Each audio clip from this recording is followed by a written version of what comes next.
आपका स्वागत है एक बार और। मैं पवन शुक्ला आपका स्वागत करता हूं इस चैनल पे। आज हम 3 स्लाइड्स देखेंगे और उसमें 3 स्टेप्स में हम सीखेंगे देयर इज़, देयर आर से सेंटेंस कैसे बनाएं, उसके नेगेटिव सेंटेंसेस कैसे बनते हैं, थोड़ी बहुत इन्फॉर्मेशन उसके बारे में मिलेगी आपको। ये कुछ वर्ड ऐसे हैं जैसे इट हो गया, देयर इज़, देयर आर, ये बहुत ही कॉमन स्ट्रक्चर्स है सेंटेंस के। बच्चे बहुत ज़्यादा कंफ्यूज हो जाते हैं इसमें, कारण I, we, you, he, she, it, they से तो सेंटेंस बना लेते हैं, बट जब बारी इट की आती है या देयर की आती है तो कंफ्यूज हो जाते हैं। तो इसमें 3 स्लाइड्स में मेरी पूरी कोशिश है कि आप समझ जाएंगे।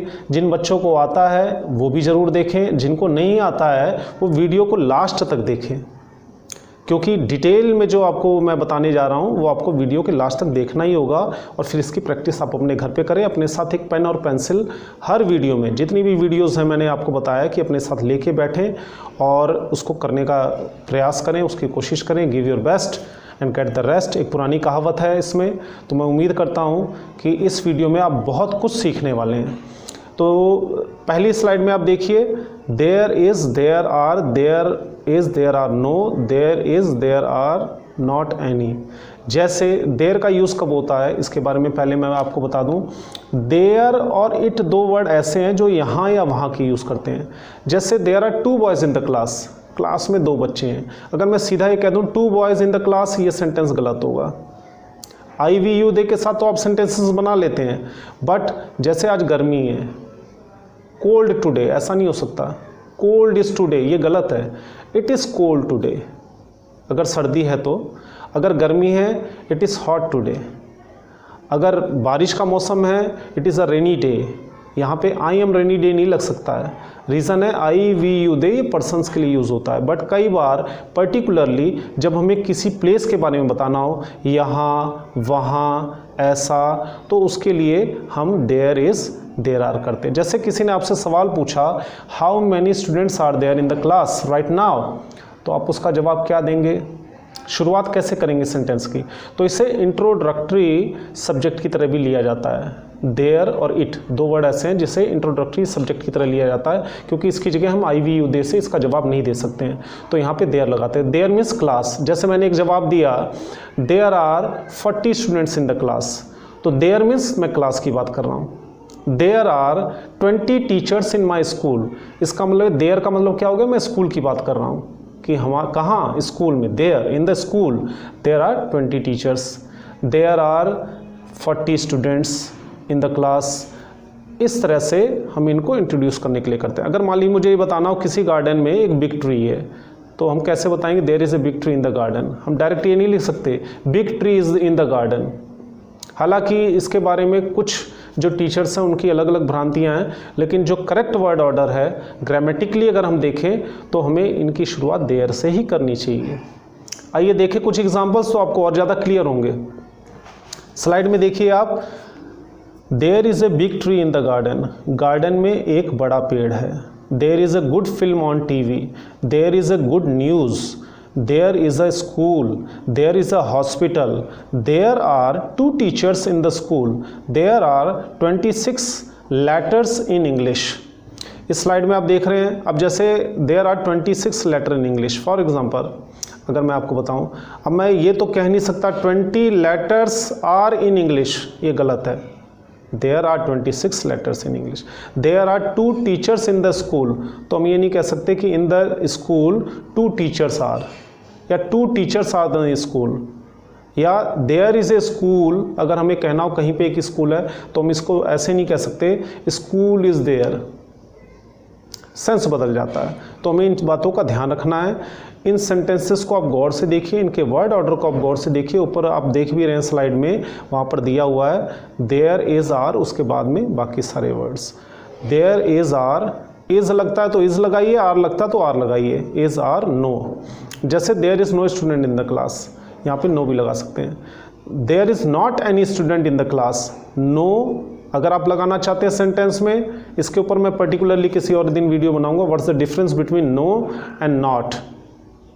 नो और नॉट में भी बहुत सारे बच्चे कंफ्यूज हो जाते हैं, तो इसके बारे में बनाऊंगा मैं, वो आप देखिए। तो ये सारे सेंटेंस देखिए, एक सेंस निकल रहा है। There is a big tree in the garden, मतलब मैं किसी जगह की बात कर रहा हूँ। कहाँ की बात कर रहा हूँ? गार्डन की बात कर रहा हूँ। There is a good film on TV, मैं कहाँ की बात कर रहा हूँ? टीवी पर, एक अच्छी फिल्म आ रही है। There is a good news, good news है, कहाँ पर है, न्यूज़पेपर में है या टीवी पे है, मैं इंडिकेट करना चाहता हूँ। देयर मीन्स वहाँ जहाँ की मैं बात कर रहा हूँ, कहाँ, वो सेंस के ऊपर डिपेंड करता है कि किस सेंस में मैं कहना चाहता हूँ। आइए दूसरी स्लाइड हम देखें। दूसरी स्लाइड में मैं कुछ क्वेश्चंस और आंसर्स के साथ आपको समझाना चाहता हूँ।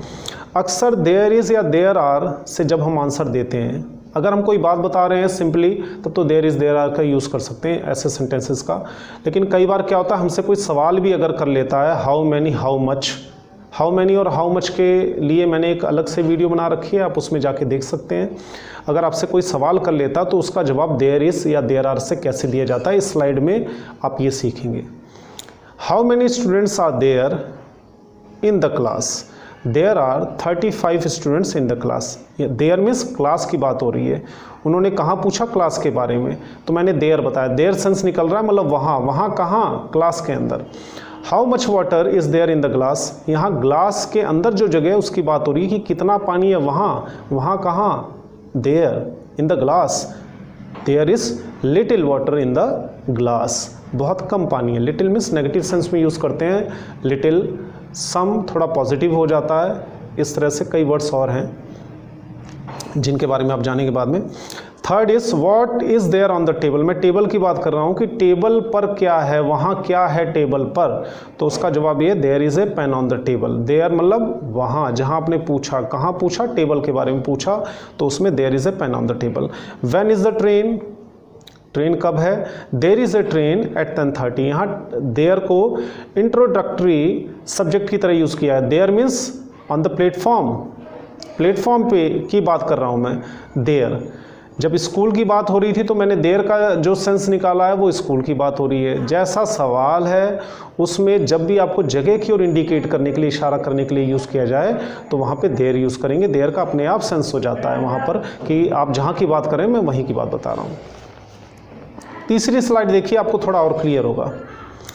इस स्लाइड में आप देयर इज़ और देयर आर से जुड़े हुए कुछ सेंटेंसेस देख रहे हैं। इन सेंटेंसेस को बार बार पढ़िए, जूम करके पढ़िए थोड़ा, तो आपको एक अपने आप एक कॉन्सेप्ट क्लियर होना शुरू हो जाएगा। There is a good film on TV, there is a book in my bag, there are many accidents on the road, there is too much crowd, there are 11 players in cricket team, there are 7 days in a week, there are 9 planets, there is a lot of salt in the soup, there is a big park in our colony। अब इसमें कुछ ऐसे sentence हैं, there is a good film today, तो on TV understood हो गया, मैं TV की बात कर रहा हूँ, देयर का यूज़ उसी के लिए। There is a book in my bag, यहाँ देयर का यूज़ है। अगर मैं बैग न लिखता तो देयर इज़ अ बुक, तो बैग अंडरस्टूड हो जाता कि उस वक्त बैग की ही पर्टिकुलरली बात चल रही है, तो मैं बैग की तरफ इशारा करके कहूँगा कि there is a book in my bag. There are many accidents on the road, अगर रोड की बात कर रहा हूँ, देयर रोड से कनेक्ट कर रहा है। देयर मीन्स जहाँ की मैं बात कर रहा हूँ, रोड की बात कर रहा हूँ, वहाँ के लिए हम देयर का यूज़ करेंगे। There is too much crowd, ये कहीं के लिए भी हो सकता है, यहाँ पे क्लियर नहीं है कि देयर कहाँ है। तो जो दो आदमी बात कर रहे हैं इस टॉपिक के ऊपर, जब मैं बात करूँगा there is too much crowd, ये सिनेमा हॉल भी हो सकता है, रोड भी हो सकता है, कोई स्टेडियम भी हो सकता है, कोई पब्लिक प्लेस भी हो सकती है। किस कॉन्टेक्स्ट में आप बात कर रहे हैं उस पर ये देयर वर्ड सूट करेगा। There are 11 players in cricket, यहाँ पे अगर इन क्रिकेट की बात ना करूँ, फुटबॉल टीम की बात करूँ, या जिस कॉन्टेस्ट में बात हो रहा है उसके लिए देयर मीन्स उस टीम में या किसी भी खेल की टीम की बात कर रहा हूँ। There are 7 days in a week, कहाँ 7 दिन होते हैं हफ्ते में, देयर मीन्स वीक में। देयर आर 9 planets, इसको आप आगे भी बढ़ा सकते हैं अपने हिसाब से, आप किस कॉन्टेक्स्ट में इसका यूज़ कर रहे हैं। There is a lot of salt in the soup, there is a big park in our colony, अगर इन और कॉलोनी को भी काट दोगे, देयर इज़ ए पार्क, यानी बात चल रही होगी भाई कॉलोनी में है क्या पार्क कोई, yes there is a big park, तो अंडरस्टूड है कि कॉलोनी की बात हो रही है। तो मैं उम्मीद करता हूँ कि इस लेसन में आज जो आप वीडियो देख रहे हैं इसमें इन 3 स्लाइड से आप लोगों को देयर इज़ और देयर आर का यूज़ समझ में आ गया होगा। पर्टिकुलरली देयर शब्द हम क्यों यूज़ करते हैं, देयर शब्द हम सेंटेंस की शुरुआत में इंट्रोड्यूस करते हैं किसी जगह के बारे में बताने के लिए कि वहाँ जहाँ की बात मैं कहना चाहता हूँ या आप जहाँ की बात कर रहे हैं, पूछ रहे हैं, मैं वहाँ के बारे में बताना चाहता हूँ, तो देयर इसके लिए यूज़ होता है। होपफुली अगर आप इनको बार बार रिपीट करके देखेंगे, अगर नहीं समझ में आ रहा है वीडियो वीडियोस को बार बार देखिए तो आपको होपफुली समझ में आएगा। मेरी पूरी कोशिश ये है, नहीं तो आने वाली वीडियोस में मैं इनको और बेहतरीन तरीके से और सिंपल वे में मैं आपके सामने लाना चाहूँगा। तब तक मिलते हैं अगली वीडियो के लिए। इन वीडियोस को शेयर करें हर उस फ्रेंड को जो कि जानना चाहता है ये जो बेसिक उनकी क्लियर नहीं है वो क्लियर हो जाए। Thank you very much. Till then, God bless you all.